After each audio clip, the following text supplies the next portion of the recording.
करनाल लोकसभा की बात आई और रोड बिरादरी की बात आई, एक नाम और है। वो नाम चर्चाओं में इस समय गुम सा है, मेरे एकदम दिमाग में आ गया उसका नाम। आप मेरा इशारा समझ गए होंगे। नहीं, थोड़ा बताइए दो। कैंसिल होना सत्ता पक्ष को भारी पड़ जाएगा। भारी पड़ जाएगा। वो कैसे? ये तो फैसला सारा का सारा पब्लिक को करना है, पब्लिक ने करना है। हम केवल अपने विचार व्यक्त कर सकते हैं। एडमिनिस्ट्रेशन चलाना और एक शरीफ आदमी होना, मुझे लगता है, मेरी अपना मानना है, इन दोनों बातों में फर्क है। वीरेंद्र सिंह राठौड़ कांग्रेस के राष्ट्रीय सचिव हैं, मजबूत नेता है, बड़े लीडर हैं, बड़े लीडर हैं, उनको नहीं मिल पाई। इसके अलावा फिर कुलदीप शर्मा, जिनके पिताजी 4 दफा यहाँ से मेंबर ऑफ पार्लियामेंट रहे, विधानसभा अध्यक्ष रहे और चर्चित लीडर रहे अपने समय में, जिनकी चलती थी। और कुलदीप शर्मा पंडितों की सीट रही है। हाँ, पंडितों की सीट रही है, उनकी टिकट कटी। इसके अलावा वीरेंद्र मराठा, मजबूत व्यक्ति माना जाता था इनको भी, पार्टी बनाई थी अपनी। और बिरादरी का भी देखें, मेरे ख्याल में सबसे बड़ा वोट बैंक है वो। बिरादरी का वोट बैंक भी, लेकिन जिस व्यक्ति ने अपनी पार्टी बनाई हो खुद की, हाँ, वो भी बड़ा लीडर है, वो आम लीडर नहीं होता है। सोच बहुत बड़ी होती है। उनको भी इन्होंने पीछे किया। और यदि फिर पंजाबियों की बात करें तो बुल्ले शाह, खानदानी लीडर, सही बात है। और भाई पोजीशन में भी, समृद्धि में भी, इन सब की टिकट काट कर जो लड़का आया, मात्र 31 साल का, 31 साल का, तो बंदे में दम तो है। मुझे लगता है कि करनाल की सीट के लिए हम अभी भी कुछ कहना जल्दबाजी होगी। नमस्कार, हाले हरियाणा में आपका एक बार फिर से स्वागत है। मैं हूं आपके साथ पीयूष गुंबर और हमारे साथ एक बार फिर मौजूद हैं सतीश शर्मा जी। सभी को प्रणाम। टाइटल आप सबने पढ़ा है, अब आएगा मजा।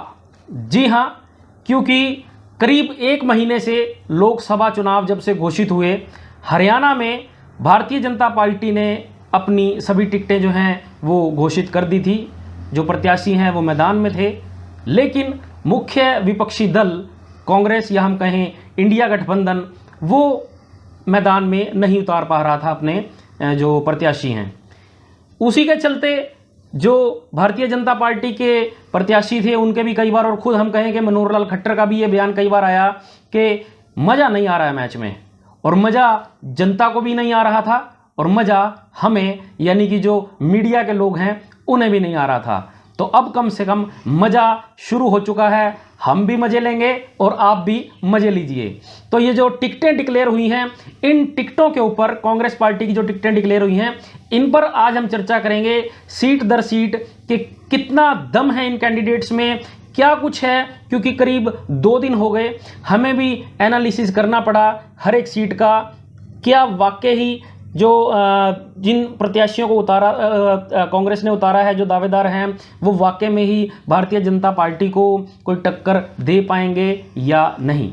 शर्मा जी, क्या कुछ बताएंगे, किस तरह की आपको लगी ये जो टिकटें इन्होंने उतारी हैं? देखो, प्रत्याशी 2 टिकटों के बारे में लोगों ने सोचा, बाकी सब दमदार कैंडिडेट हैं, लेकिन एक तो करनाल के बारे में, क्योंकि जो मिस्टर बुद्धि राजा हैं, दिव्यांशु, बिल्कुल यंग फेस, नया फेस, और एक नहीं, इससे पहले एक और, हिसार में भी लोगों को उम्मीद नहीं थी कि टिकट जेपी को मिलेगी।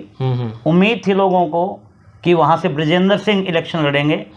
तो ये 2 जो सीटें हैं, ये अचंभित करने वाली थी स्टार्टिंग में, और हमें भी ऐसा ही लगा कि ये क्या किया। करनाल की सीट का तो मैं बताऊं तो रात को जब टिकट डिक्लेयर हुई, सोशल मीडिया पे ये मैसेज जो है वायरल होने लगा, चर्चा का विषय बन गया कि ये तो कांग्रेस ने जो है थाली परोस के सीट जो है भारतीय जनता पार्टी को दे दी। ठीक है। और जो कयास लगाए जा रहे थे, कहीं ना कहीं हुड्डा का मनोहर लाल खट्टर के साथ कोई गठबंधन है, कोई अंदर पिछले नहीं, कईयों ने लिखा कि मैच फिक्स है, लेकिन फिक्स नहीं था। एक आप और देखें, रोहतक में जो कैंडिडेट है वो हल्का कैंडिडेट नहीं है, अरविंद शर्मा। देखो, कई जगह से इलेक्शन लड़ चुके हैं, पहले भी रोहतक से लड़ चुके थे, और करंट में एमपी हैं। करनाल से भी वो मेंबर ऑफ पार्लियामेंट 2 दफा रह चुके हैं, कुल 4 एक दफा वो सोनीपत से भी इंडिपेंडेंट जीते, इतिहास बनाया। उस कैंडिडेट को हल्का नहीं कहा जा सकता कि वो मैच फिक्स हुआ है। नहीं, दीपेंद्र के सामने इससे भारी कैंडिडेट नहीं आना था। ठीक है, और तो कोई आना ही नहीं था। तो मैच फिक्स वाला मामला वो तो खैर था ही नहीं। हाँ, अब बुद्धि राजा के ऊपर बात आती है। तो जब दिव्यांशु को टिकट मिली तो हमने भी स्टार्टिंग में यही सोचा कि ये तो वास्तव में किया क्या कांग्रेस ने। और एकदम शौक सा लगा कि कांग्रेस अपनी राजनीति करना भूल गई, यह बात क्या है। लेकिन उसके बाद जब भी राजनीतिक इतिहास के बारे में थोड़ा सोचा, आज से और पीछे गए, और यदि इस टिकट के अंदर भूपेंद्र सिंह हुड्डा का हाथ है तो वो बहुत जबरदस्त समझदारी भरा था। अच्छा, क्योंकि आप ये देखें 1989 में चौधरी देवीलाल भारत के उप प्रधानमंत्री बने। उप प्रधानमंत्री नहीं बने केवल, पूरे विपक्ष को उन्होंने ही इकट्ठा किया था, जिसमें विश्वनाथ प्रताप सिंह उस समय के टॉप के मिनिस्टर, रक्षा मंत्री, चंद्रशेखर बड़े गजब के लीडर, बीजू पटनायक उड़ीसा में, उससे आज भी बीजू का ही फैमिली वहां तक कंटिन्यू चली हुई है, हेगड़े साहब कर्नाटक से, और SR बोम्मई, सब बड़े बड़े लीडर थे ये। अच्छा। लालू यादव, मुलायम सिंह यादव, शरद यादव, इन सभी लीडर्स को जो इकट्ठा करने वाला था वो था चौधरी देवीलाल। अच्छा। उनकी मेहनत, और जो उस समय याद है मेरे को अच्छे से, जब लाल वहां पे बोट क्लब में जो रैली हुई बहुत बड़ी विपक्ष की, तो वहां पर एक नारा चला था कि ताऊ पूरा तो लेगा, लाल किले तय बोल लेगा। अच्छा, मतलब हाँ, प्रधानमंत्री के उम्मीदवार थे, प्रधानमंत्री के। और जब सरकार बनी जनता दल की, तो जो पहला नाम प्रपोज किया गया VP सिंह के द्वारा, वो नाम प्रपोज किया चौधरी देवीलाल का। अच्छा, प्राइम मिनिस्टर के लिए। लेकिन सच में चौधरी देवीलाल वो एक सरल और सहज से व्यक्ति थे। उन्होंने कहा भी मैं उतना पढ़ा लिखा नहीं हूँ, और VP सिंह काफी पढ़ा लिखा है, और मैं अपनी तरफ से VP सिंह का नाम प्रपोज करता हूँ। अच्छा, VP सिंह ने देवीलाल जी का किया, देवीलाल जी ने VP सिंह का किया। अच्छा, नहीं, देवीलाल के लिए सभी एग्री थे, चंद्रशेखर भी एग्री थे। अच्छा, देवीलाल के लिए। ठीक है। लेकिन चंद्रशेखर उस समय विश्वनाथ प्रताप सिंह उनके लिए बिल्कुल एग्री नहीं थे। लेकिन वो केवल चौधरी देवीलाल थे जिनके कारण ये बात सभी को माननी पड़ी। ठीक। और उस समय देवीलाल जी की पोजीशन क्या थी? उत्तर प्रदेश में अजीत सिंह, चौधरी अजीत सिंह और मुलायम सिंह, दो बड़े लीडर थे, जिनमें अगर हम बात करें उस समय तो अजीत सिंह का फेस ज्यादा बड़ा था। अच्छा। लेकिन मुख्यमंत्री बने मुलायम सिंह, कारण चौधरी देवीलाल। ऐसे ही बिहार की बात करें, बहुत फेस थे, लेकिन वहां जो चॉइस थी लालू प्रसाद यादव, वो थी चौधरी देवीलाल की। तो अगर हम प्रधानमंत्री पद को छोड़ दें तो उस समय जहां भी सरकारें बनी और जो मुख्यमंत्री बने वो चौधरी देवीलाल की पसंद से बने। तो वो ये बुद्धि राजा के साथ इस सारी बात का क्या कनेक्शन? हाँ, कनेक्शन है। उसके बाद फिर अगला इलेक्शन हुआ, वो सरकार लंबी चल नहीं पाई। फिर अगली बार जो प्राइम मिनिस्टर बने चौधरी देवीलाल को पार्टी से बाहर निकाल दिया गया जनता दल से। फिर समाजवादी जनता पार्टी बनी और प्रधानमंत्री बने अपने चंद्रशेखर जी, लेकिन वो भी लंबी नहीं चल पाई। तो वहां पर उस समय के हरियाणा के भी चौटाला साहब यहाँ CM थे, तो राजीव गांधी 10 जनपद में वो थे, तो वहाँ 2 हरियाणा के पुलिस के व्यक्ति वहाँ से घूमते हुए मिले। अच्छा। इसी बात को कांग्रेस ने लेके भी CID करवा रहे हैं और गलत है, वो सरकार टूट चुकी थी। अच्छा। इलेक्शन हुआ। अब चौधरी देवीलाल का कद, उन्होंने 2 इलेक्शन लड़े। एक तो लड़ा उन्होंने रोहतक से मेंबर ऑफ पार्लियामेंट का। अच्छा। और गिराए से उन्होंने इलेक्शन लड़ा MLA का। ठीक है। असेंबली का। ठीक है। अब उस समय जो रोहतक के अंदर जो बड़े लीडर थे वो थे, उस समय वाइस चांसलर भी रहे और अपने आप को ये कहते थे कि हरियाणा में तो 1.5 आदमी पढ़ा लिखा है, एक तो मैं और आधे डॉक्टर स्वरूप सिंह। अच्छा। वे तो चौधरी हरद्वारी लाल। लेकिन देवीलाल के सामने कौन आए? अब टोटा पड़ गया भी किसको टिकट दें। उस समय चौधरी भूपेंद्र सिंह हुड्डा, जो बाद में बहुत बड़े लीडर साबित हुए, तो जब कोई टिकटार्थी नहीं मिला तो भूपेंद्र सिंह हुड्डा को टिकट दे दी गई। अच्छा। ऐसे ही गिराए में चौधरी देवीलाल उप प्रधानमंत्री और ऐसे लीडर कि जो पार्टी ने उनके नाम से वोट मिलती थी। देवीलाल किसी भी चुनाव चिन्ह के साथ खड़े हो जाएं, जो वोट मिलती थी वो चौधरी देवीलाल को मिलती थी। तो उस समय वहां पर प्रोफेसर छतरपाल, बिल्कुल नया लड़का, नाम भी किसी ने नहीं सुना, उसको टिकट दे दी। उसने ले ली, चलो अभी थोड़ी पहचान तो हो जाएगी। और कमाल की बात ये देखो कि चौधरी देवीलाल दोनों इलेक्शन हारे। अच्छा जी। लोकसभा में चौधरी भूपेंद्र सिंह हुड्डा ने उनको हराया। अच्छा। और विधानसभा में गिराए से छतरपाल सिंह ने उनको इलेक्शन हराया। मतलब दोनों नए कैंडिडेट थे और दोनों नए कैंडिडेट थे। अच्छा। और शख्सियत कैसी, चौधरी देवीलाल जी जैसी। खट्टर साहब हमारे 9 साल सीएम रहे और मैं हमेशा ये कहता रहा हूँ वो मजबूत कैंडिडेट हैं, लेकिन वो चौधरी देवीलाल नहीं है। उनकी शख्सियत यदि देवीलाल जी से तुलना की जाए तो मैं तो ये कहूँगा कि उन जैसा एक भी नेता हरियाणा में ऐसा नहीं हुआ जो चौधरी देवीलाल की बराबरी कर सके, चाहे वो बंसीलाल जी हों, भजनलाल जी हों और चाहे हुड्डा साहब हों। देवीलाल का जो करिश्मा था वो सच में अलग था। ठीक है। और वो चौधरी देवीलाल दोनों सीट हारे। ओके। फिर अब आते हैं बुद्धि राजा पर। जब बुद्धि राजा के हमने फिर इसको सर्च करके देखा तो बड़े गजब का लड़का है। अच्छा। सच में ये NSUI का सबसे ज्यादा अंतर से वोट लेके सबसे ज्यादा अंतर से जीतने वाला ये प्रेसिडेंट बना। फिर पंजाब यूनिवर्सिटी में वहां पर प्रेसिडेंट बना। और एक और बताऊं, यूनिवर्सिटी में कभी भी कोई भोंदू व्यक्ति प्रेसिडेंट नहीं बनता। तो यूनिवर्सिटी है वो, सारे पढ़े लिखे लड़के हैं वहाँ पे। वो टॉप का वक्ता होता है। वक्ता तो अच्छा है। नहीं, यूनिवर्सिटी में वैसा तो वैसे बन ही नहीं सकता।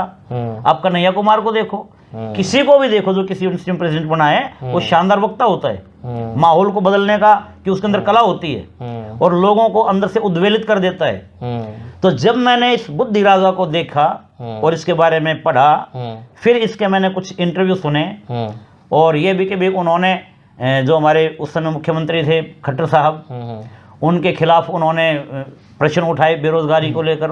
उनको 3 दिन जेल में भी रहना पड़ा। हाँ, ये भी सुना। ये तो सबसे बड़ी बात तो ये है कि ये चर्चित चेहरा था।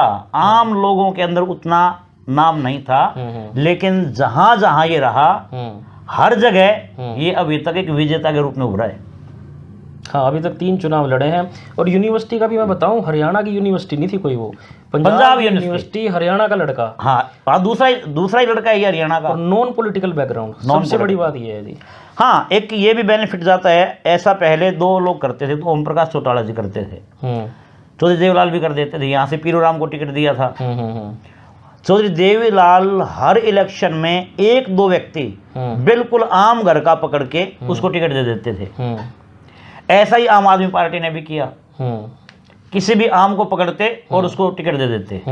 उस 1-2 टिकट से उनकी जबरदस्त छवि बनती। अब कांग्रेस ने जो गेम खेला है उसमें ये भी है। इनके पिताजी तो क्लर्क हैं, मम्मी टीचर हैं, रिटायर्ड हैं दोनों। रिटायर्ड हैं वो, चलो अलग बात है। कहने का अर्थ एक आम परिवार है, बिल्कुल जैसे गांव में और शहरों के नॉर्मल परिवार होते हैं, जहां मम्मी पापा दोनों जॉब में हो। वे कोई बहुत अमीर या वैसे लोग नहीं होते हैं। फिर जो पॉलिटिकल बैकग्राउंड नहीं है। अब उस तरह का व्यक्तित्व कांग्रेस की टिकट लेके आता। अब ये तो ब्रजेंद्र की टिकट कटी है।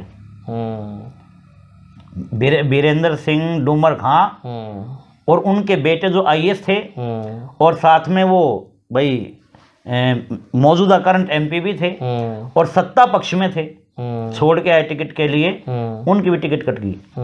बड़े बड़े धुरंधरों की कट गई जी। और यहाँ पर आप ये देखो, यहाँ भी कौन कौन टिकटार थी। भाई वीरेंद्र सिंह राठौड़ कांग्रेस के राष्ट्रीय सचिव हैं, मजबूत नेता है, बड़े लीडर हैं, बड़े लीडर हैं, उनको नहीं मिल पाई। इसके अलावा फिर कुलदीप शर्मा, जिनके पिताजी 4 दफा यहाँ से मेंबर ऑफ पार्लियामेंट रहे, विधानसभा अध्यक्ष रहे और चर्चित लीडर रहे अपने समय में, जिनकी चलती थी। और कुलदीप शर्मा पंडितों की सीट रही है। हाँ, पंडितों की सीट रही है, उनकी टिकट कटी। इसके अलावा वीरेंद्र मराठा, मजबूत व्यक्ति माना जाता था इनको भी, पार्टी बनाई थी अपनी। और बिरादरी का भी देखें, मेरे ख्याल में सबसे बड़ा वोट बैंक है वो। बिरादरी का वोट बैंक भी, लेकिन जिस व्यक्ति ने अपनी पार्टी बनाई हो खुद की, हाँ, वो भी बड़ा लीडर है, वो आम लीडर नहीं होता है। सोच बहुत बड़ी होती है। उनको भी इन्होंने पीछे किया। और यदि फिर पंजाबियों की बात करें तो बुल्ले शाह, खानदानी लीडर, सही बात है। और भाई पोजीशन में भी, समृद्धि में भी, इन सब की टिकट काट कर जो लड़का आया, मात्र 31 साल का, 31 साल का, तो बंदे में दम तो है। फिर जब उसकी वक्तृत्व शैली देखोगे और फिर वो एक धारा प्रवाह बोलता है, इसका अर्थ क्या है, उसका विजन क्लियर है, अटकता नहीं है। पत्रकार कोई सवाल पूछो एकदम से जवाब मिलता है। इसका अर्थ है उसकी जो समझ है पॉलिटिकल, वो बड़ी जबरदस्त है। और वो सारे मुद्दों को अच्छे से जानता है, उनके ऊपर प्रदर्शन कर चुका है, इसलिए उसको एक अच्छी समझ है। तो मैं तो ये कहूँगा कि अब खट्टर साहब को जो मज़ा नहीं आ रहा था, मज़ा आता, वीरेंद्र सिंह राठौड़ आते तब भी मज़ा आता, एक ज़बरदस्त इलेक्शन होता वो, नो डाउट। वीरेंद्र मराठा को मिलता वो भी अच्छा होता, कुलदीप शर्मा को मिलता खुद वो भी अच्छा होता। लेकिन अब ये जो इलेक्शन है ये युवा लड़का है, और जब ये घुसेगा ना, पंजाबी समुदाय से है। हाँ, ये भी सोशल इंजीनियरिंग हाँ, की है, वो भी है, ये भी कि पंजाबियों से है। जब ये घुसेगा वहाँ पे मार्केट में आएगा, जब ये भीड़ में जाएगा, युवाओं को तो एकदम कैच करेगा सीधा ये, और जहाँ यूथ वहीं इलेक्शन होता है। अच्छा, मैं यहाँ सीट की हम बात कर रहे हैं करनाल की, तो मैं एक चीज़ इसमें और मेंशन करना चाहूँगा। अभी जो मराठा वीरेंद्र हैं जो एनसीपी से आते हैं, वो भी टिकट का जो है जोर लगा रहे थे, टिकट नहीं मिली। लेकिन कल जो है रोड समाज का एक जो है उनके झंझाड़ी में ही बैठक भी हुई, और आज फिर एक अंतिम निर्णय लेने की उनकी वो है। हो सकता है कि वो चुनाव मैदान में उतरें, या तो एनसीपी से उतरें, देखो जो भी है। यदि वो चुनाव मैदान में उतरते हैं, नो डाउट एक अच्छी खासी वोट वो लेंगे। तो जब मराठा वीरेंद्र सिंह वो जब भी इलेक्शन फाइट करेंगे तो रोडों की वोट तो उनको बहुत ज़्यादा मिलनी है। तो वो नुकसान किसका होगा? हाँ, अब ये देखिए, राजा का या खट्टर? नहीं, वो बीजेपी का नुकसान है, क्योंकि अभी तक, क्योंकि भाई हरविंदर कल्याण है, वो यहाँ से एमएलए बने, और लोकसभा के संयोजक भी, संयोजक भी, तो वो सारे के सारे जो रोड थे वो हरविंदर कल्याण के साथ ही रहे। एक ही उनका फेस था हरविंदर कल्याण, लेकिन दूसरा फेस उससे जो बड़ा है, छोटा नहीं है, वो है मराठा वीरेंद्र वर्मा। वो यदि आते हैं तो सीधा सा वो नुकसान मुझे तो दिखाई देता कि बीजेपी को होगा। बाकी तो समय इलेक्शन का पहले कुछ नहीं कहा जा सकता, और ये सारे समीकरण ये सब धरे के धरे रह जाते हैं। अच्छा, और करनाल लोकसभा की बात आई और रोड बिरादरी की बात आई, एक नाम और है, वो नाम चर्चाओं में इस समय गुम सा है, मेरे एकदम दिमाग में आ गया उसका नाम। आप मेरा इशारा समझ गए होंगे? नहीं, थोड़ा बताइए दो। एडवोकेट वेदपाल। हाँ, वेदपाल बड़े लीडर हैं। वो पिछले इलेक्शन में भी जो है एमपी की सीट के दावेदार थे, महामंत्री थे। इधर से संजय भाटिया महामंत्री थे, संजय भाटिया को टिकट मिल गई।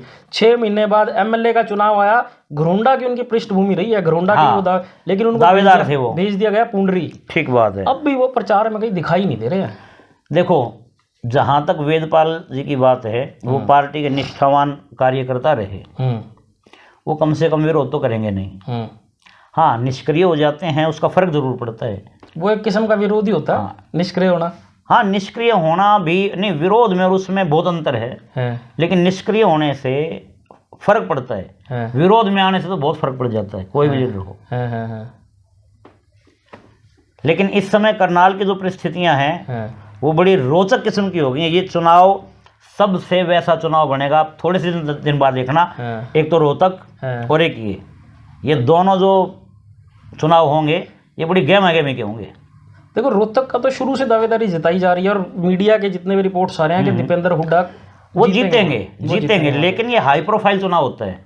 हाई प्रोफाइल तो है, वो चुनाव हाई प्रोफाइल है। लेकिन मुझे लगता है कि करनाल की सीट के लिए हम अभी भी कुछ कहना जल्दबाजी होगी कि बुद्धि राजा बिल्कुल क्लियर सीट निकाल देंगे या मनोहर लाल सीट निकाल। ऐसा नहीं, मैंने केवल ये कहा कि ये चुनाव रोचक होगा, लोगों की जो दिलचस्पी होगी ना, अब वो करनाल पे एक अच्छी दिलचस्पी रहेगी, करनाल में क्या हुआ, ये क्या चला हुआ है। तो अब करनाल का चुनाव वैसा चुनाव नहीं रहेगा, वैसा चुनाव नहीं रहेगा। ठंड भाई, मजा आने वाली बात है कि अब जब तक मजे नहीं आ रहे थे, अब मजे आने शुरू हो जाएंगे। एक कल केस और आया, जैसे इनके टिकट डिक्लेयर हुई कि ये किसी पर्टिकुलर केस में जो है पीओ हैं, कोर्ट द्वारा इनको भगोड़ा घोषित किया गया है। तो फिर हमने भी जब मैंने इनके भाई का नंबर लिया, गोहाना से हैं बेसिकली रहने वाले, हिमांशु इनके ब्रदर हैं। मेरी उनसे बात हुई, क्योंकि ये खुद तो दिल्ली थे, गुड़गांव थे कल रात को, तो इनके भाई से बात हुई। तो उन्होंने भी मेरे को ये बताया भी ये केस क्या है।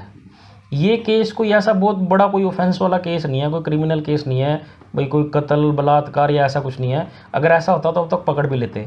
ये अमूमन जो केस होते रहते हैं, राजनीतिक केस है ये, प्रोटेस्ट करते हैं ना जी, राजनीतिक केस है, इसमें कुछ नहीं होता। अब यहाँ किसानों के विरोध होते थे, टोल टैक्स पे हुआ, उनको उठा के ले गए, सुबह उठा के ले गए, शाम को छोड़ गए। ये उस तरह का केस था। पंचकुले में काले झंडे दिखाए थे खट्टर जी को, तो उसका केस था, लेकिन वो ठंडे बस्ते में डाल दिया गया। शायद ये भारतीय जनता पार्टी को भी नहीं पता होगा यही जो लड़का है ये मनोहर लाल खट्टर के खिलाफ आ जाएगा। तो अब देखो यहाँ, अब आप दोनों परिस्थितियों की ओर नजर डालो। यदि दिव्यांशु बुद्धि राजा की टिकट या नॉमिनेशन किसी पर कैंसिल होता है, एक वैसे बता रहा हूँ, ये तो बहुत भारी पड़ जाएगा सत्ता पक्ष को। यदि कैंसिल होता है तो कैंसिल होना सत्ता पक्ष को भारी पड़ जाएगा। भारी पड़ जाएगा। वो कैसे? अभी जो चंडीगढ़ में हुआ पीछे मामला कि बैठ के उन्होंने खुद काट दिए, फिर हाई कोर्ट ने, ठीक है राजनीतिक तौर पर ये बहुत सी बातें लोग कह भी सब चलता है सत्ता में, लेकिन अगर हम बात नैतिकता की करें, हर व्यक्ति ये कहेगा कि नहीं ऐसा नहीं होना चाहिए। जैसा सूरत में हुआ, तो यहाँ पर ये जो 9 के 9 सीट हैं, सभी का समीकरण बदल देगा। लेकिन एक चीज हो रहा है, होगा नहीं ऐसा, ये नहीं, ऐसा नहीं होगा, ऐसा नहीं होगा। लेकिन यदि हुआ तो देखिए, अगर ये बात छिपी रहती, और पार्टियां इतनी कम बेवकूफ नहीं होती कि कुछ भी कर देंगी, उनको भी पता है यहाँ यदि ऐसा किया तो परिणाम क्या होगा, परिणाम क्या होगा। मैं वही कह रहा हूँ, अगर ये बात छिपी रहती और बिल्कुल एंड टाइम पे, लास्ट डे जब होता है नॉमिनेशन वापस लेने का, उस टाइम ऐसा कुछ घटना घट जाती तो बात अलग थी। फिर तो ये क्लियर हो जाता कि हुड्डा ने मैच फिक्स किया हुआ है, क्योंकि हुड्डा के नॉलेज में भी तो ये होगी बात भाई, इसका कोई ना कोई इस तरह का केस है। लेकिन कल वही बुद्धि राजा का मैं एक इंटरव्यू सुन रहा था, उन्होंने बोला कि हाँ मेरे पास भी ये खबर आ गई, उससे पहले उनको भी नहीं पता था इस चीज़ का, उनके पास आ गई है। तो वो कह रहे हैं कि कल ही जो है हम इसको हाई कोर्ट में मंडे को अपना इसको चैलेंज करके इसके ऊपर जो है हम अपना ले लेंगे। तो वो टेक्निकल जो चीज़ें हैं वो तो सब, क्योंकि उन्होंने कहा जैसी टिकट डिक्लेयर हुई हम अपना कागज़ पूरे करने लगे, तो उसमें ये भी एक एनओसी लेनी थी, तो उस एनओसी में हमें पता चला इस तरह का है, तो मंडे को हम ही अपने लीगल जो भी टीम होगी ठीक उसके थ्रू हो जाएगा। तो खैर देखते हैं करनाल की सीट का जो है नतीजा क्या रहेगा, क्योंकि हम जो है कई मीडिया वाले बोल देते हैं, बिल्कुल अपना एक स्टीक वो दे देते हैं, ऐसा हम बिल्कुल नहीं कहेंगे, क्योंकि चुनाव है 20-25 दिन का अभी ये पूरा का पूरा प्रक्रिया रहेगी और हर 10 दिन में परिस्थितियां चेंज होंगी। हमारा मानना ये है, कभी कोई ऊपर दिखेगा, कभी कोई ऊपर दिखेगा, और फाइनली क्योंकि दोनों ही प्रत्याशी एक तो एक ही समाज से आते हैं, तो वो जो एक फैक्टर होता है कि एक दूसरे समाज का है और एक पर्टिकुलर दूसरे समाज का है, तो पूरे का पूरा एक समाज जो है वो किसी एक कैंडिडेट के साथ चला जाए, वो कम से कम इन दोनों प्रत्याशियों के कंपटीशन में देखने को नहीं मिलेगा। अब लड़ाई होगी कहीं ना कहीं सत्य और असत्य की और मुद्दों की, एक एंटी इनकम्बेंसी की और एक नए चेहरे की, ये लड़ाई कहीं ना कहीं देखने को मिलेगी। अब हम चलते हैं अपनी अगली सीट पर, हम अम्बाला से शुरू करते हैं। ठीक है, देखो अम्बाला में जब से वरुण को टिकट मिली है, और पहले तय था लगभग वरुण मौलाना को टिकट मिलेगी, वरुण चौधरी को, वो डिस्कस हो गया, ठीक है। हाँ जी। तो वो वहाँ कमज़ोर प्रत्याशी नहीं है, उनके पिताजी एक बड़े लीडर रहे हैं फूलचंद मौलाना, और जो बंतो कटारिया हैं, हो सकता है उनको सिंपैथी मिले, आमतौर पर ऐसा होता है, लेकिन अभी वहाँ का कुछ कहा नहीं जा सकता। और जहाँ तक कि हमारे सूत्र हैं जो अपने वहाँ पर लोग हैं उनसे बातें की, तो वहाँ पर भी जो मामला है वो फंसा हुआ है, क्योंकि जो टक्कर है वो कांटे की। रतनलाल कटारिया जी भी काफ़ी बार जो है एमपी बने हैं, सेंटर में मिनिस्ट्री भी उनके पास रही है, तो अच्छे बड़े और पुराने लीडर हैं, तो वो बेनिफिट भी रहेगा बंतो कटारिया जी को, सिंपैथी भी रहेगी, टक्कर रहेगी, मेरा मानना तो यही है। अब देखो इलेक्शन पिछली बार क्या था, पहले से ही सब ये दिखा रहे कि हरियाणा में बीजेपी 9+ सीट लेगी। 9+? 9 का भी 9 तो है ही, हो सकता है प्लस हो जाए। अच्छा। तो जो प्लस होने वाली वो रोहतक की थी है, और ऐसा हुआ भी है। अच्छा, लेकिन हाँ पिछली बार। अच्छा, ठीक। लेकिन इस बार ऐसा नहीं है। अब तो बहुत से जो YouTube चैनल हैं वो तो ये भी दिखाते हैं कि हरियाणा में 8 तो रह जाए, 8 कांग्रेस 2 बीजेपी। हाँ, ये भी सुनने में आया, ऐसा भी सुनने में आया। देखिए, एक तो यदि हम बात करें गुड़गांव की, तो राव इंद्रजीत खुद में एक बहुत बड़े वहाँ के लीडर हैं, और वहाँ के लोग, क्योंकि वो फ्रीडम फाइटर फैमिली से, उनके परिवार ने बलिदान दिया है 1857 में उसमें, तो उसी परिवार से हैं, तो लोग उनको अपना सच में ताज मानते हैं, और कभी जो भी राव साहब कहेंगे वो ठीक है। खैर अभी तो गुड़गांव की टिकट भी फाइनल नहीं हुई, फाइनल भी नहीं हुई है। वहाँ पे पता किसकी चर्चा चल रही है? योगेंद्र यादव की। देखो योगेंद्र यादव पहले भी आपसे चुनाव लड़ चुके हैं गुड़गांव से, अब तो उन्होंने अपनी पार्टी बनाई हुई है, बेशक पार्टी बनाई है, पहले आपसे भी लड़ चुके हैं, ऐसा कुछ नहीं हुआ था। वहाँ पर यदि योगेंद्र यादव आते हैं तो मेरा जहाँ तक मानना है राव इंद्रजीत एक बहुत भारी प्रत्याशी होंगे। योगेंद्र यादव जी बड़े बुद्धिमान व्यक्ति हैं और बड़ी ज़बरदस्ती उनकी बात करने की उनकी अदा है, अंदाज है, और बहुत उनको नॉलेज है, पॉलिटिकल नॉलेज बहुत ज़्यादा है। लेकिन राव इंद्रजीत और उनकी अगर शख्सियत की तुलना करें, राजनीतिक शख्सियत की, तो राव इंद्रजीत बहुत ज़्यादा उनके ऊपर भारी पड़ते हैं। फरीदाबाद अभी जो कृष्ण पाल गुर्जर जी हैं, वे मिनिस्टर भी रहे हैं, और हरियाणा के बीजेपी के एक टाइम में तो सबसे बड़े लीडर थे।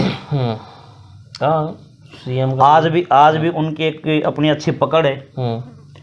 महेंद्र प्रताप भी पहले एमएलए रहे हैं, तो वहाँ का ज़्यादा मुझे अभी नहीं लगता ऐसा कुछ। लेकिन बाकी इनको छोड़कर बाकी जो सीटें हैं वहाँ हर जगह गजब की टक्कर है, कोई भी हो। अच्छा, गुड़गांव और फरीदाबाद को छोड़ के बाकी जगह सब आप टक्कर मान रहे हैं? बहुत ज़्यादा। यहाँ देखो फरीदाबाद का मेरे को ज़्यादा पता नहीं है, अभी वहाँ हमको ऐसी उनके बारे में बात भी नहीं कर पाए, इसलिए मैं उसके बारे में कुछ कहता नहीं हूँ। हाँ, गुड़गांव में राव इंद्रजीत वैसे ही भारी हैं। हम तो जितने भी हमारे बहुत दोस्त हैं वहाँ पे, बहुत ज़्यादा हैं, तो सब राव साहब का वो पक्षधरी होते हैं वो लोग। ठीक है। सोनीपत में भी दोनों पंडित नहीं, हाँ, सोनीपत में जब सतपाल ब्रह्मचारी को टिकट मिली है, वहाँ से देखो पहले सुरेंद्र दिया की टिकट सुनने में आई थी, ऐसा लगता था कि भाई ये भी थाली में रख के दे दी है। लेकिन जब से नाम कुलदीप शर्मा और सतपाल ब्रह्मचारी का चला, कोई भी इनमें से होता, बेशक कुलदीप शर्मा होते या सतपाल ब्रह्मचारी, दोनों बड़े कैंडिडेट थे, दोनों के दोनों। और वहाँ पर भी सोनीपत में एक बड़ा रोचक मुकाबला देखने को मिलेगा। अगर हम ये कहें कि सतपाल ब्रह्मचारी जीतेंगे, वो तो फिर बात ही गलत हो जाती है ऐसा कहना तो, या हम कहीं भी मोहनलाल बड़ोली जीतेंगे, क्योंकि ये तो फैसला सारा का सारा पब्लिक को करना है, हम केवल अपने विचार व्यक्त कर सकते हैं। वैसे एक चीज़ हो रहा है, इस बार कांग्रेस ने जो है ना, क्योंकि देरी जो हुई वो टिकटें में दिख रहा है, टिकटों में जो देरी की है, तो वाकई में बहुत ज़्यादा गहन चिंतन करके दिया है। नहीं, गहन चिंतन भी और समीकरण जो है ना, इन्होंने बहुत अच्छी तरह से बुलाया। नहीं, इस बार टिकटार्थी भी कांग्रेस में ज़्यादा थे। अच्छा, उनको सभी को सेट भी किया होगा, बाकी प्रत्याशियों को जिनको टिकट नहीं मिली वे विद्रोह नहीं कर दें। हाँ, वो तो कल दिखा है, किरण चौधरी ने और श्रुति चौधरी ने अपना जो है अपने समर्थकों को बुला के बाकायदा एक जनसभा की है, और वहाँ उन्होंने उनको सबको जो है रावदान समर्थन दिया है, समर्थन दिया। अभी हम वो जो सीट है भिवानी और महेंद्रगढ़ की, वो अब कांग्रेस का एक मजबूत पक्ष है वहाँ पे। इस समय उनको एज दिखाई दे रही है, बाकी समय बताएगा। ऐसे ही सोनीपत में भी एज दिखाई दे रही है, रोहतक में तो दिखाई बहुत पहले से सभी को दिखाई दी है कि हाँ कांग्रेस को वहाँ एज है। सिरसा की भी मजबूत मान के चल रहे हैं। सिरसा की भी जब से वहाँ शैलजा गई, पहले उनका सुनने में वो लड़ेंगी यहाँ से अंबाला से, तब तक अलग बात थी। लेकिन जैसे उनका विरोध हुआ ना अशोक तंवर का, शुरू से ही विरोध हुआ, क्योंकि उनके पास अपने कार्यकर्ता नहीं थे। वे जो पहले उनके कार्यकर्ता वो कांग्रेस के थे, वो आज भी कांग्रेस के ही हैं। और बाकी वहाँ भाई चौधरी देवीलाल, उनकी फैमिली का काफ़ी प्रभाव रहा है। तो पिछली बार तो चलो एक पुलवामा और बालाकोट एक ऐसा मामला था भावनात्मक, हर किसी ने उनको वोट किया बीजेपी को। लेकिन इस बार ना राम मंदिर की ऐसी कोई लहर दिखाई दे रही है जिससे भाई एक मूवमेंट बने बहुत बड़ा। और मोदी जी के जो भाषण हैं वो भी, आज कुछ होता है कल उसका वक्त बिल्कुल विषय वस्तु बदल जाती है, परसों कुछ और हो जाती है।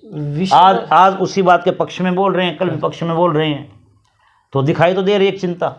नहीं, एक चीज़ और, आपने मोदी जी का जिक्र किया, मतलब आपने 10 साल देश पे राज किया, 10 साल में आपने मतलब इतने डेवलपमेंट के कार्य जो आप बातें करते हो, आप जब चुनाव में जाते हो तो फिर आपके पास बात करने की कोई नहीं देखो, अगर हम इस बात की भी बात करें तो जो 9 का चुनाव था ना, हाँ, 9 का चुनाव, हाँ, वो बहुत अच्छा चुनाव था देश में। और मीडिया ने भी कहा कि हाँ भी चुनाव में यही पहला चुनाव था देश का जो केवल और केवल डेवलपमेंट के नाम पे लड़ा गया था। 2009 का 2009 का 14 का चुनाव था, कांग्रेस ने तो डेवलपमेंट के नाम पे लड़ा था, लेकिन जो जितने घोटाले सामने आए वो ठीक थे गलत थे वो एक अलग बहस का मुद्दा है। कौन कितने ठीक थे कितने गलत थे, कोर्ट ने किन किन को बरी किया, बहुत से घोटाले तो मिले ही नहीं बाद में उनमें से। लेकिन उस समय पब्लिक सच में ऊब चुकी थी कांग्रेस से, और कांग्रेस के लीडर्स के अंदर जो अहंकार था उस समय नहीं, अब बीजेपी के लीडर्स में आप किसी भी डिबेट में देखो उनको लोग लगते ही नहीं है, लगते ही नहीं है। फिर एक और बात, जो नारा दिया गया था 400 पार, अब ना उसको मोदी जी बोल रहे, ना उसको अमित शाह बोल रहे, ना कोई और। अब तो क्या कहते हैं मोदी, यदि कांग्रेस आई तो ऐसा हो जाएगा। अब कांग्रेस पे आ गए भाई, यदि आ गई तो हाँ, यदि तो उनको अब ये लगता है कि हाँ भाई कहीं ना कहीं कांग्रेस मजबूत हुई है, तो 400 पार या वो सब बातें नेपथ्य में जा चुकी हैं। अच्छा, अब चलते हैं हिसार पे। हिसार पे आ गए जेपी, देखो जयप्रकाश। हाँ, हिसार की यदि बात करें, मेरा अपना मानना ये था कि ब्रिजेंद्र सिंह वहाँ से काफ़ी मजबूत कैंडिडेट होते। अब भी जेपी को वहाँ पे टिकट दी गई है। अब पार्टियां जब भी टिकट देती हैं किसी को भी, पहली बात तो आम आदमी जहाँ सोचना बंद कर देता है वहाँ से वो सोचना स्टार्ट करती हैं। लेकिन मेरी समझ में अभी तक नहीं आया कि जेपी को टिकट क्यों दी गई, क्योंकि वो तो एमपी थे करंट में। जेपी को टिकट क्यों दी गई इसका तो मेरे पास जवाब नहीं है, लेकिन ब्रिजेंद्र की क्यों कटी इसका मेरे पास थोड़ा थोड़ा जो एक कारण है। वो कारण ये है कि भारतीय जनता पार्टी के कार्यकाल में वो 5 साल सांसद रहे, और इसी दौरान ये किसान आंदोलन वगैरह सब कुछ चला, जिस वजह से आज भारतीय जनता पार्टी के जो बंदे जा रहे हैं टिकट लेके उनका पूरा विरोध हो रहा है। विरोध हो रहा है। एंड में आके इन्होंने बिल्कुल इलेक्शन डिक्लेयर होने से 4 दिन पहले जो इस्तीफा दे दिया, और तब ये बात बोल दी कि भी किसानों के साथ इन्होंने बुरा किया। अभय चौटाला ने जिस तरह से इस्तीफा दिया था, अगर उस टाइम ये इस्तीफा दे देते तो शायद आज इसको कांग्रेस टिकट दे देती। तो कहीं ना कहीं कांग्रेस को भी यही था कि अब ये टिकट हमने इनको दोबारा दे दी और जनता के बीच में जाएंगे तो हो सकता है कि जनता इनका फिर विरोध करे। भाई बीजेपी के टाइम पे तो तुमने मलाई चाट ली, अब फिर आप टिकट लेके आ गए, तो ये कहीं ना कहीं उनको जो है समझा दिया गया भाई असेंबली में देखेंगे आपको, अभी हम आपके ऊपर जो है रिस्क नहीं ले सकते। मेरा मानना यह, इस वजह से टिकट कटी होगी इनकी। तो देखो, यदि ब्रिजेंद्र सिंह साथ देते हैं अच्छे तरीके से तो वो भी मजबूत है, लेकिन यदि साथ नहीं देते हैं तो वहाँ का चुनाव तो वैसे भी उलझ पुलझ चुनाव है। भाई चौधरी देवीलाल के जो 3 कैंडिडेट चौधरी देवीलाल की फैमिली से ही हैं। चौटाला हैं तीनों। हाँ, तीनों चौटाला हैं। रणजीत सिंह हैं उनके, नैना सुनैना, हाँ भाई हैं चौधरी देवीलाल के। फिर उनके पुत्रवधू हैं, पौत्रवधू हैं दोनों, तो एक फैमिली से 3 हैं। और उधर ऐसा पहले लगता था कि यदि ब्रिजेंद्र आते हैं तो उनको एज मिलेगी बहुत बड़ी, कारण वो एक ही फैमिली के 3 बंदे वहाँ पे खड़े हैं, और अपना बीजेपी का वोट बैंक है, उनको रणजीत सिंह को ये भी एक बेनिफिट मिलता था। लेकिन अब देखो वहाँ पे क्या होगा। जेपी को भी सॉलिड कैंडिडेट सुनने में आ रहे हैं, क्योंकि जेपी पे भी काफ़ी लंबा एक राजनीतिक पारी उन्होंने सॉलिड तो ये है, चौधरी देवीलाल के समय में उन्होंने ग्रीन ब्रिगेड बनाई थी, और उस ग्रीन ब्रिगेड ने ही चुनाव जिताया था। जो 87 का इलेक्शन था और 89 का जो इलेक्शन था उसमें जेपी का बहुत बड़ा रोल था। फिर बहुत छोटी उम्र में ये मिनिस्टर भी बने थे, जेपी चौधरी देवीलाल ने इनको मंत्री बनवाया था। अच्छा, ठीक है। और उसका जो अपनी पकड़ है वो भी एक जगह पर उनके जो कार्यकर्ता हैं वो बड़े सॉलिड किस्म के कार्यकर्ता हैं, नो डाउट। लेकिन ब्रिजेंद्र सिंह की टिकट वहाँ से कटना मेरा जहाँ तक मानना है थोड़ा अटपटा सा लगा। अटपटा तो बहुत कुछ लगा जी। ये टिकटें जब जो बंदा टिकट की लाइन में होता है ना, अब हम दोबारा एक बार मैं करनाल पे आता हूँ। अब बुद्धि राजा को या वैसे कोई भी देखो, जो मेरा भी एक्सपीरियंस रहा है, जब भी कोई ऐसा बंदा टिकट लेके आता है, कोई भी लेके आता है, तो सबसे पहले उसको वो बंदे मनाने पड़ते हैं जो टिकट की लाइन में थे। ठीक बात है। तो करनाल की सीट पे अभी तक जो भी थे टिकट की लाइन में वो साइलेंट है। मैंने संपर्क करने की कोशिश की, मैंने शर्मा जी से भी संपर्क करने की कोशिश की, मैंने राठौर जी से भी संपर्क करने की कोशिश की, और मराठा जी ने तो अपना क्लियर स्टैंड ले लिया। और कौन थे अपना वीरेंद्र सिंह पानीपत राठौड़ से, नहीं राठौर जी का तो ये बुल्ले शाह। बुल्ले शाह जी। बुल्ले शाह जी तो खैर मैं बताऊं आपको, पहले ही मेरी जब उनसे फ़ोन पे बात हुई थी, उन्होंने कहा था मैं एप्लीकेंट नहीं हूँ, उन्होंने क्लियर बोल दिया था। वो बेसिकली एमएलए के लिए हैं, एमएलए के लिए उन्होंने कहा था मैं एप्लीकेंट नहीं हूँ, अगर लेकिन फिर भी मुझे जो है पार्टी देती है दायित्व हाँ तो मैं चुनाव लड़ लूँगा, लेकिन मैं एप्लीकेंट नहीं हूँ, ये तो उन्होंने पहले कह दिया था। तो अब बात ये है कि कुलदीप शर्मा का परिवार और इधर से राठौर, वैसे तो ये पार्टी के कद्दावर नेता हैं और बड़े, अब देखो बड़े नेता मैं हैं। यहाँ पर एक छोटी सी बात कहना चाहूँगा। हम्म, वीरेंद्र सिंह राठौड़ एआईसीसी के सेक्रेटरी हैं, हम्म, राहुल गांधी की कोर टीम में हैं, हम्म, और जब वहाँ से निर्देश होगा हम्म, कि भाई इसको जिता के लेके आओ, हम्म, तो ऐसा हो सकता है वो काम ना करें, पहली बात। हम्म, अब आते हैं कुलदीप शर्मा जी पे। हम्म, अब ये माना जाता है कि ये जो टिकट मिली है उसमें हुड्डा साहब का काफ़ी रोल रहा है, और हुड्डा साहब और कुलदीप एक ही शर्मा बात है उनकी तो। एक ही बात है। हम्म, तो ऐसा नहीं हो सकता कि हुड्डा साहब कहें कि शर्मा जी भाई यहाँ पर जिता के लेके आओ उसको, और वो जोर नहीं लगाएं। सही बात है। और रही बाकी भाई हम घरोंडा की बात करें तो अनिल राणा काफ़ी वोट ली थी उन्होंने, और अभी ये जो भूपी लाठर है काफ़ी लोकप्रिय फेस आज का, वो भी साथ में आ चुका है, और लोग आएंगे जुड़ेंगे। वो सब तो जुड़ेंगे, मैं तो सिर्फ उनकी बात कर रहा हूँ जो टिकटॉक की लाइन में थे, क्योंकि वो कहीं ना कहीं जो है उनका एक डिमोटिवेट हो जाते हैं। और राठौर जी की वही जो आपने बात कही, मैं भी वही कहना चाहूँगा, जो राठौर हैं वो जितना मैं जानता हूँ उनको, मुझे नहीं लगता कि बहुत इतने कोई संकीर्ण नहीं ऐसे नहीं है, ऐसे नहीं है। वो बड़े दिल वाले और काफ़ी दूर की सोच, बड़े दिल वाले भी, इंटेलिजेंट, बुद्धिमान और बात पे टिकने वाले वही बात उनकी फेमस है भाई, वो अड़ जाते हैं। दूसरी बात, हरियाणा में गुटबाजी का जिक्र होता है, एक खेमा गिना जाता है हुड्डा गुट का, एक खेमा गिना जाता है एसआर के गुट, वो इन दोनों गुटों में नहीं है। सही बात ये चीज नोट की? हाँ, वो किसी में भी नहीं है। उनकी पैरेलल एक लाइन अलग खींची हुई है, सीधा जो डायरेक्ट जाके सेंटर से मिलती है। उनका शुरू से ही अपना डायरेक्ट हुआ, शुरू से वो जब टिकट लेके आए, हाँ, वो जब भी किसी गुट्स की वजह से वो खुद लेके आए। तो अब भी जो है मुझे लगता है उनको कॉन्फिडेंस में ले लिया गया होगा, या नहीं तो ले लिया जाएगा, एक ले लेंगे उनको तो, और वो भी खुद ऐसी कोई बात नहीं है। देखो ये अलग बात है कि वीरेंद्र सिंह राठौड़ यदि यहाँ से फेस होते तो अब तक बहुत घमासान यहाँ हो चुका होता, बहुत ज़्यादा। लेकिन अब भी बुद्धि राजा को मिला है, टाइम लगेगा कुछ, लेकिन इलेक्शन यहाँ पर रोचक बनेगा। रोचक बनेगा, इसमें कोई दो राय नहीं है। क्योंकि देखिए, जो लोग किसी भी पार्टी के समर्थक होते हैं, भारतीय जनता पार्टी के जो समर्थक होंगे, वो अंत तक यही कहेंगे कि मनोहर लाल खट्टर जो है भारी मतों से जीतेंगे, क्योंकि एक डम्मी कैंडिडेट उतार दिया। कुछ लोग जो राजनीति की समझ कम रखते हैं उनको भी यही लगेगा, चाहे वो मनोहर लाल खट्टर के विरोधी हों, और जो कांग्रेस के हैं बिल्कुल कट्टर, उनको यही लगेगा कि बुद्धि राजा बिल्कुल जीत जाएंगे, खट्टर की एंटी इनकम्बेंसी जो है वो काउंट करेगी। देखो ये मैं फिर ये कहूँगा, राजनीति संभावनाओं का गेम है, पता नहीं कब क्या हो जाए। मैं वही उसी पे आ रहा हूँ, क्या उलट फेर हो जाए, मैं उसी पे आ रहा हूँ। इससे पहले एक और बात, आप ये देखो, असम गण परिषद एक पार्टी थी, और कॉलेज के यूनिवर्सिटी के लड़कों ने मिलकर वो पार्टी बनाई थी, और पहले ही चुनाव में स्पष्ट बहुमत के साथ सीएम बना दिया था, सीएम बना। फिर अरविंद केजरीवाल दिल्ली में, किसने सोचा ऐसा भूचाल की 67 सीटें, शायद आगे भी ऐसा कभी नहीं हो पाएगा, इतने तो, हाँ, तो ऐसा पता नहीं लगता है।